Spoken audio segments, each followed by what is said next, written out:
I remember the way his eyes used to light up when I walked into the room. That glow, that spark, like I was the only person in the world who mattered. At least, that's what I told myself. Maybe I believed it because I needed to. Or maybe because back then, I didn't see the cracks forming beneath the surface. My name is Alina. I'm 29. Soft-hearted, but smart. I used to be the kind of woman who thought love could heal anything. I don't believe that anymore. The story begins in a quiet corner of our two-bedroom apartment in downtown Chicago. It was winter. The sky was always gray, the air cold, and the wind carried something lonely. At first, I thought the change in him was seasonal, like maybe the weather was messing with his mood.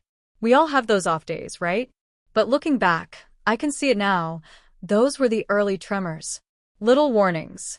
One morning, I noticed his phone vibrating under the blanket while he was in the shower. It buzzed once, then again, and again. Normally, I wouldn't care. He was a private person, and I respected that. But this time, something tugged at me. A subtle shift in the air. I picked it up. No names, just a string of heart emojis, and last night was an amazing kiss mark. My breath caught. My fingers froze. I told myself, it's probably a friend. Maybe a joke. Maybe it's a spam text. I put the phone back without reading further.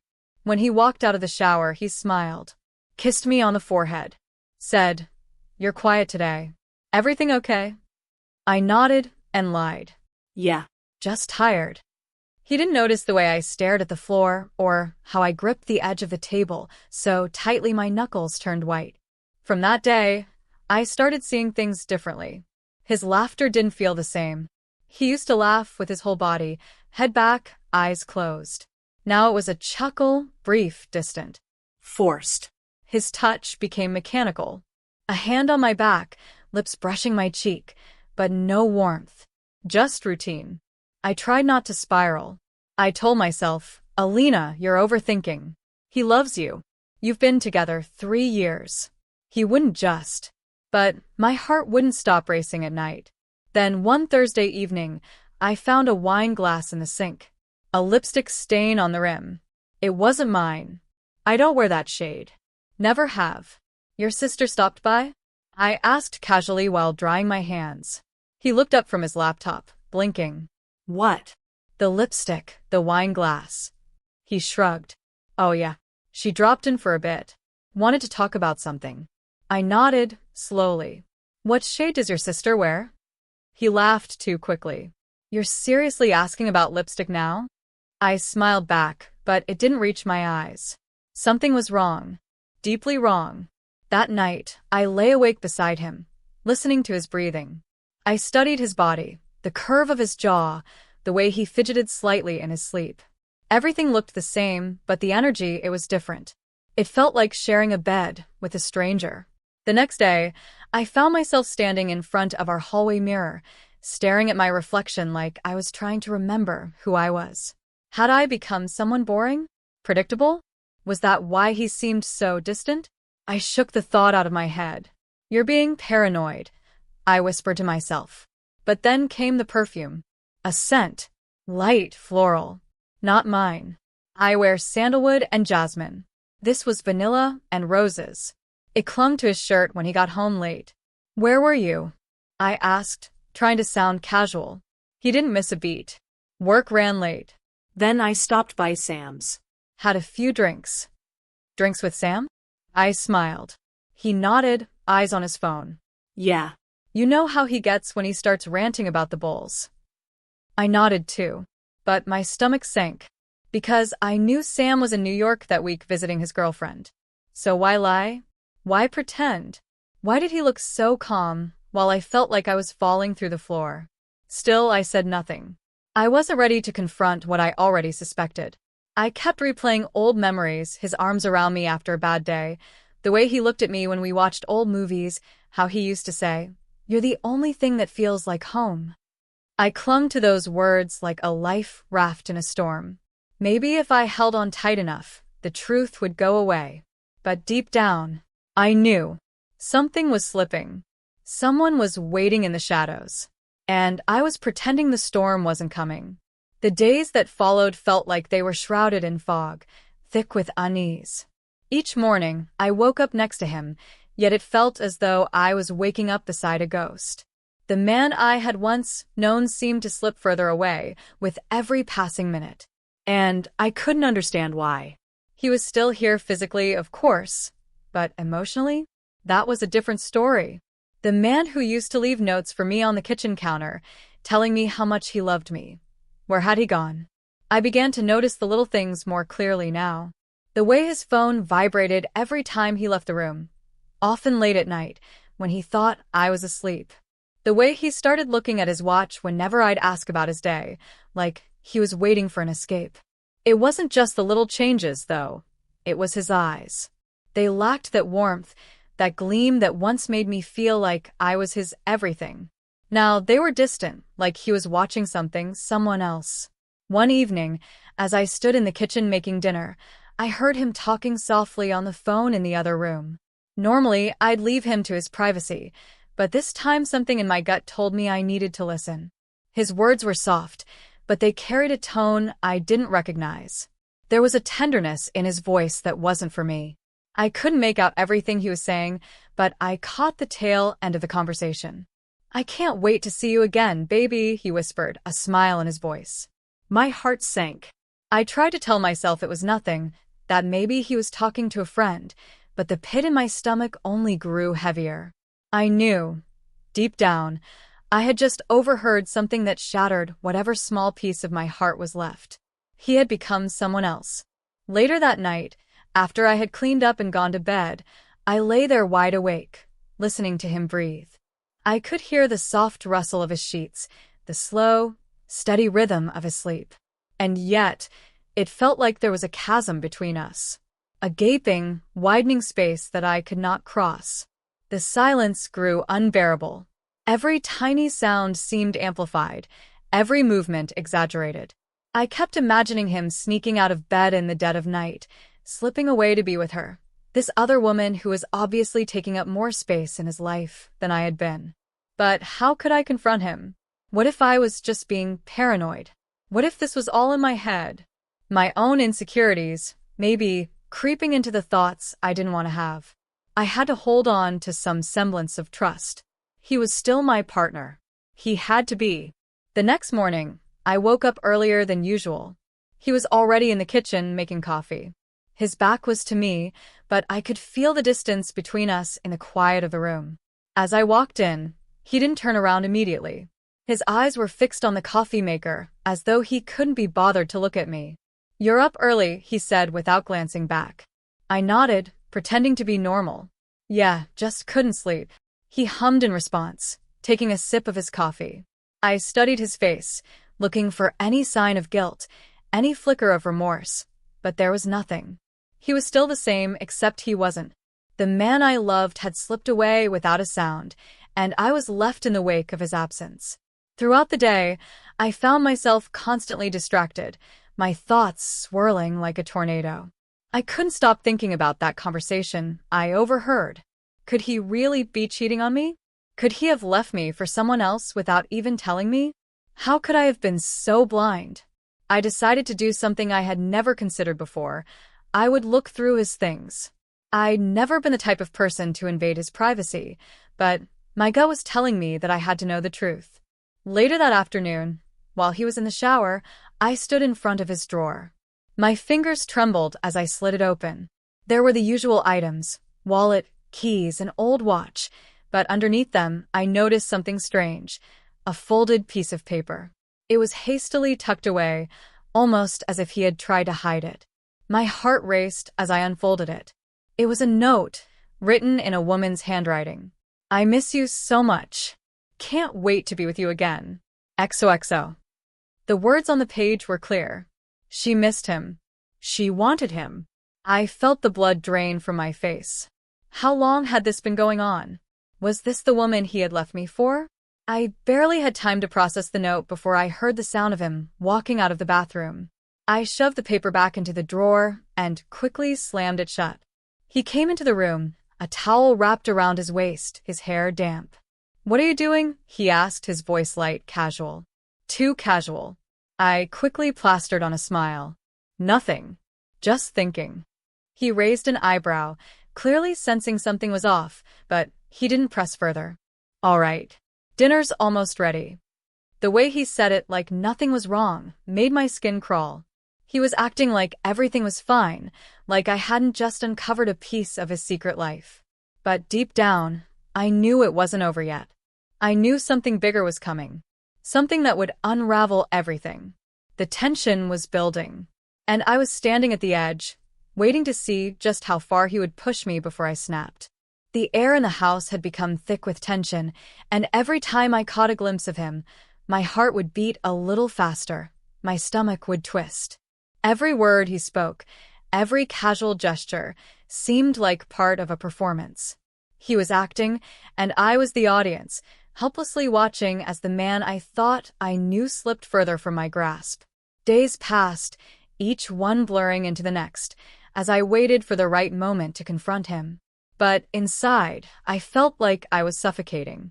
The weight of the secret was unbearable.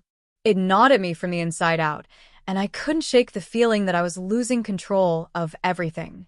The fact that I had found the note, that I had uncovered this hidden world he was living in, meant I was no longer in the dark. I had to face what was coming. But how? One evening, after he had gone to bed, I found myself awake again, staring at the ceiling. The sound of his breathing beside me should have comforted me, but instead, it felt like the sound of a lie. The soft, rhythmic sound of someone who didn't truly belong beside me. My mind raced. The conversations, the phone calls, the secret note, all of it began to feel like a trap, a tangled web that I had somehow walked into without realizing. But I had to know. I had to confront him. I couldn't live like this, in this constant state of doubt and suspicion. I couldn't sleep, so I waited. Hours passed. The house was still, the only sound the faint hum of the refrigerator in the kitchen. My pulse quickened as I heard his footsteps in the hall, and I felt a strange sense of foreboding. This was it. The moment I'd been dreading. I wasn't ready for what was coming, but I had no choice. I stood up quietly, trying not to wake him, and walked to the living room. My hands were shaking as I grabbed my phone and opened the messages. I stared at the note from the woman. My mind was already running through the possibilities. What if he denied everything? What if he tried to manipulate me, lied in my face? What if it was already too late, and the damage had already been done? I barely had time to think before I heard him approaching. He was walking down the hall toward the living room, his steps slow but deliberate. My heart pounded in my chest. This was it. I couldn't back down now. I turned to face him as he entered the room, his eyes soft, almost pleading. He hadn't seen me like this before, and for a moment, I could see a flicker of concern.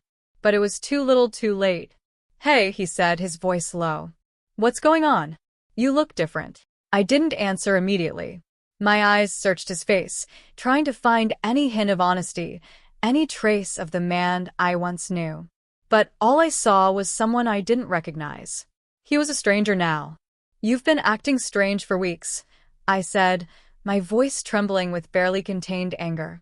"And I don't think I can ignore it anymore. What's going on? Are you seeing someone else?" His eyes widened in shock, but only for a moment. It was the kind of reaction that someone gives when they've already prepared their defense. "What are you talking about? You're being paranoid."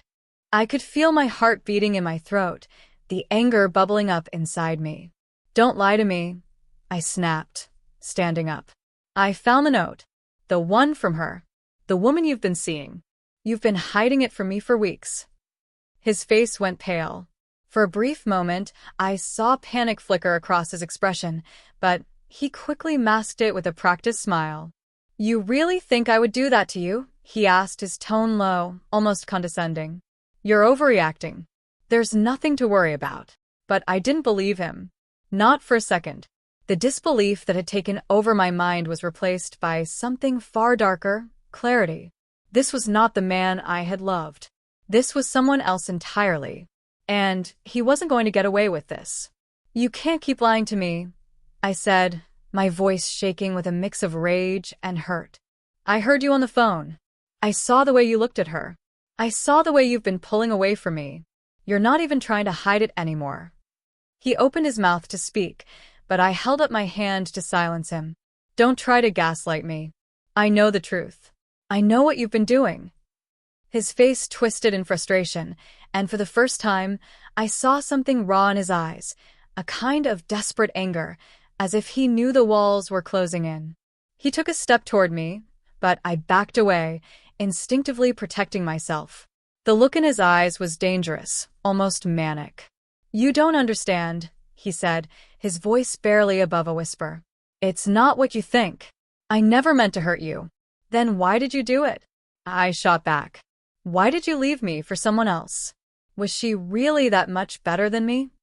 He opened his mouth, but no words came out. For a moment, I saw him hesitate, almost as if he were debating whether or not to tell me the truth. But the truth was something he couldn't face. Finally, he let out a sigh, his shoulders slumping. I don't know what happened, he said softly. I thought I could have both. But I was wrong. And now it's too late. My mind raced, my emotions spiraling out of control.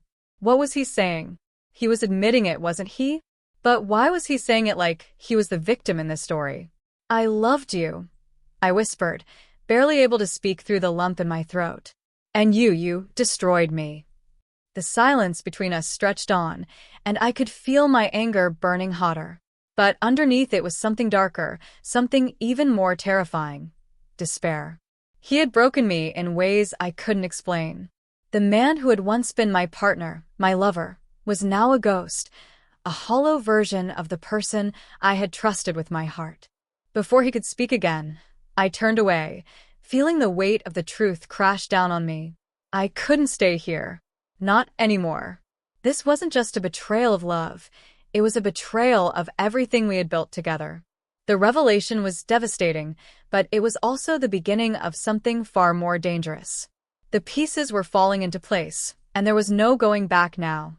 The weight of the truth hung heavy in the room, and as I stood there, facing him, the sense of betrayal was suffocating. My heart felt as though it was being crushed under the enormity of what I had just discovered. It was like a nightmare come to life, one I couldn't escape no matter how hard I tried. The man who had promised to love me forever, the man I had built my life with, was standing before me, broken and regretful, but it was too little, too late. I wanted to scream, to throw every single hurtful word I could think of at him. But instead, I just stood there, frozen, as the reality of what had happened began to settle in. I had given him everything, and in return, he had betrayed me in the most profound way. And now, here he was, begging for my forgiveness, as if that could fix everything. You left me, I said, my voice barely above a whisper. You left me for someone else. And now you want to come back? After everything? His eyes widened with a mixture of guilt and desperation. He took a hesitant step toward me, but I instinctively took a step back, putting distance between us. I couldn't let him get too close. I couldn't let him fool me again. I made a mistake, he said, his voice cracking. A huge mistake. I never meant to hurt you. I didn't know what I had until it was too late. I shook my head, the anger rising in me again. You didn't know what you had? What kind of excuse is that? You knew exactly what you had, and you threw it away for something else. Something temporary. Something fleeting. He opened his mouth to respond, but the words died in his throat. He was lost for words. And for the first time, I saw a flicker of doubt in his eyes. But it wasn't enough. Not after everything he had done. You were everything to me, I continued, my voice shaking with emotion. And you just walked away. You left me for her. And now you want me to believe that you made a mistake? That I'm the one you still want? I do, he said, his voice thick with emotion. I made a mistake, and I regret it every single day. I've been living in a constant state of regret since the moment I left you. Please. I love you. I want to make it right. The words should have been comforting, but they only made the hurt worse. Love. How could he still say that after everything? How could he still call it love when his actions had shown nothing but cruelty and selfishness? You don't get it, I said, my voice rising now, the frustration and pain spilling over. You don't get to just waltz back into my life like nothing happened. You don't get to decide that you're ready to love me now, after you've already destroyed everything we had. He took another step toward me, but this time, I didn't move back. I was done retreating. He had taken enough from me. I never wanted to hurt you, he said, his eyes pleading. I was confused. I was selfish. But I've learned, okay? I've realized how much I need you in my life. Please, just give me a chance to prove it. His words felt like a slap to my face. He wasn't taking responsibility for what he had done. He wasn't admitting the depth of the hurt he had caused. He was still trying to manipulate me, trying to make me feel sorry for him. And it made me sick. You don't get to dictate how this ends, I said coldly. You had your chance, and you threw it away. You betrayed me in the worst possible way, and now you're standing here, asking me to just forgive you? No. It doesn't work like that. For a moment, his face crumpled, the mask of confidence he had been wearing slipping away. I saw the man he truly was in that moment. A man who had been caught in his own lies, a man who had lost everything and was desperately clinging to the one thing he could no longer have. I can't go back, I said softly, my voice breaking. I can't pretend like everything is okay when it's not. You don't get to come back into my life and act like nothing happened. I'm not your second chance. I'm not your safety net. He stood there, frozen, as the truth of my words hit him. The silence between us was deafening. I could feel my pulse pounding in my ears, and my emotions were running wild. Anger, sorrow, frustration, and a deep, profound sense of loss. I had loved him with everything I had, and now I was watching him crumble before me. But it was too late for that. It was too late for apologies. It was too late for second chances. I'm sorry, he whispered, his voice breaking. I'm so sorry. I never should have left you. Please. I'll do anything to make it right. But it was a hollow promise. A lie wrapped in the guise of remorse. He couldn't fix what was broken. Not anymore. Goodbye, I said, my voice steady despite the storm raging inside me. I hope you find whatever it is you're looking for. But I won't be here when you do. With that, I turned and walked away, not looking back. The sound of his voice calling my name echoed in the empty house, but I didn't stop. I couldn't stop. This was the end. The finality of it all settled over me like a heavy fog, and I felt as though I was floating, detached from the world, from him, from everything that had once been real.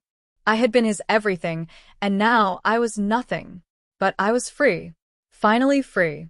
I stepped out into the night, the cold air hitting my skin, and for the first time in weeks, I felt like I could breathe again. The days after the confrontation passed in a blur, each one blending into the next like a canvas smudged with gray. I went through the motions, getting out of bed, going to work, pretending to smile, pretending like my life wasn't unraveling in ways I never imagined possible. But inside, the wound he had left me with was raw, bleeding, and refusing to heal. It was like walking through life with a weight on my chest, each breath labored, each moment suffocating. The emptiness in my home was palpable. Every corner seemed to hold a memory of him, the smell of his cologne still faintly lingering in the air, the worn spot on the couch where he always sat, the picture frame we had once shared, now collecting dust. I had told myself that walking away was the right thing, but with each passing day, I started to question if I had made the right decision. Maybe it wasn't too late for us to fix things. Maybe I could still give him a second chance. Maybe. No. I shook the thought away, forcing myself to focus. There was no going back. He had made his choice, and now I had to make mine. But life, it seemed, had other plans. It was a Sunday afternoon when my phone buzzed, a message lighting up the screen. I didn't recognize the number. I almost ignored it, but something about it pulled at me. I unlocked the phone and read the text. I know you're angry, but I need you to listen. I'm not who you think I am. My breath caught in my throat. The message was from him. I hadn't heard from him since the confrontation. No calls, no texts. He had begged for me back, and I had turned him away. Why was he reaching out now? What more could he possibly have to say? I sat frozen for a moment, staring at the screen. Part of me wanted to delete the message and move on with my life, but another part of me, the part that was still tethered to the past, urged me to respond. To listen. What do you mean? What is this about? I typed, my fingers trembling. The reply came quickly. I never left you for someone else. That wasn't the real reason. I felt a chill run through me, a shiver creeping up my spine. The words didn't make sense. Was this some twisted attempt at manipulation? Was he trying to change the narrative, to convince me I had been wrong all along? I had already made up my mind. He had left me. He had betrayed me. But now he was telling me the story wasn't what I thought it was. You don't understand, the message continued. I had to do it. I had no choice. I was protecting you. There are things about me, things I've never told you, that you wouldn't understand. I couldn't risk you knowing. But now I have to tell you the truth. I never wanted to hurt you. I felt a wave of nausea wash over me as the words sank in. Protecting me? What was he talking about? What truth? What had I missed?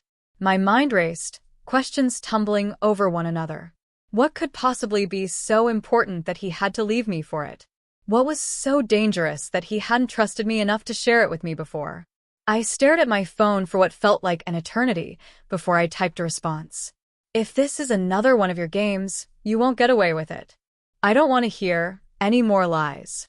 I hit send, my heart pounding in my chest. But instead of the usual silence that followed his messages, my phone buzzed with an incoming call. I hesitated. Should I pick up? Should I listen to him one more time? Or was this just another attempt to manipulate me? Something in my gut told me this wasn't over. There was more to this than I realized. I took a deep breath and answered. Hello, I said, my voice cautious, betraying the anxiety I was trying to mask. Please, just hear me out, he said urgently, his voice shaky, as though he was speaking from the edge of a precipice. I don't have much time, but I need to explain everything to you. You're in danger, and I didn't want you to know, but now, it's too late to keep it from you any longer. A chill ran through me, deeper than before. Danger? What was he talking about? My heart began to race, a knot tightening in my stomach. Danger? What are you talking about? I demanded, my voice trembling now, despite my best efforts to stay calm. You're being watched, he said, his voice low, almost a whisper. I've been trying to protect you, but I've failed. I never meant for you to get involved in this, but now you have to know. There's something going on that you don't understand. I felt a sharp jolt of panic. This couldn't be real. He was lying. He had to be. But the fear in his voice, the raw desperation, it was real. It was like he was begging for me to understand, but how could I trust him now? What do you mean, watched? I asked, my voice barely a whisper, my hands shaking as I clutched the phone tighter. I can't explain everything over the phone, he said urgently. But you need to be careful. Don't trust anyone, not even the people closest to you. The words hit me like a slap. I could feel my pulse pounding in my ears, my breath coming in shallow gasps. He wasn't making sense. He was rambling. But I couldn't ignore the fear in his voice, the fear that mirrored my own growing sense of dread. I need to see you, he said, and for a moment, there was silence on the other end of the line. Please, come to the place we used to go. I'll explain everything. You have to understand. I wanted to refuse, to tell him I was done with him. But something inside me told me that I couldn't ignore him. Not now. Not with whatever this was hanging over me. Okay, I said, my voice barely audible. I'll come. But this better not be another lie. I swear it's not, he said urgently. Just come. Please. The call ended abruptly, leaving me standing there, my heart racing. What was happening? What had I gotten myself into? And more importantly, what was the truth that he hadn't told me all this time? I stood there in the silence, staring at my phone, as the world outside seemed to pause. Something had changed. Something was coming. And whether I was ready or not, I had just stepped into a world of darkness I had never imagined.